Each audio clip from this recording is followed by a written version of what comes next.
এই দিনে এত চিপস, একটু বলবেন কি আজকে এত চিপস কেন?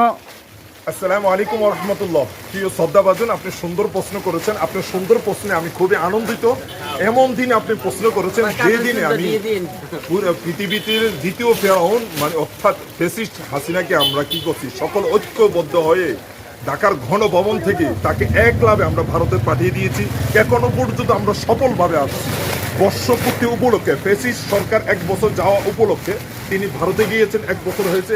সে উপলক্ষে আমরা ছাত্রদেরকে, মাদ্রাসার প্রিয় ছাত্রদের, তলেব আলেমদেরকে যারা দিন রাত মেহনত করে, কষ্ট করে এবং সকালবেলা যারা শহীদ হয়েছে গত বছর 5 আগস্টে এবং জুলাই মাসে 36 জুলাই যারা শহীদ হয়েছে, তাদের জন্য বিভিন্ন ধরনের দোয়া খতম হয়েছে, আবারও সন্ধ্যার আগে হবে ইনশাল্লাহ। তাদেরকে আনন্দ পূর্তি দেওয়ার জন্য আমরা এক ভ্যান সিট নিয়ে আসছি। ছাত্রছাত্রীদেরকে ধাপে ধাপে আমরা সিট দেবো ইনশাল্লাহ। আমাদের সামনে আছে ছোট বাবু, চলে আসো এদিকে। মার্শাল্লাহ, ওকে দিচ্ছি, সর্বপ্রথম ওকে দিচ্ছি। ভালো থাকুন, সুস্থ থাকুন, আল্লাহ হাফেজ। আরেকটা দেন। ঠিক আছে, ঠিক আছে।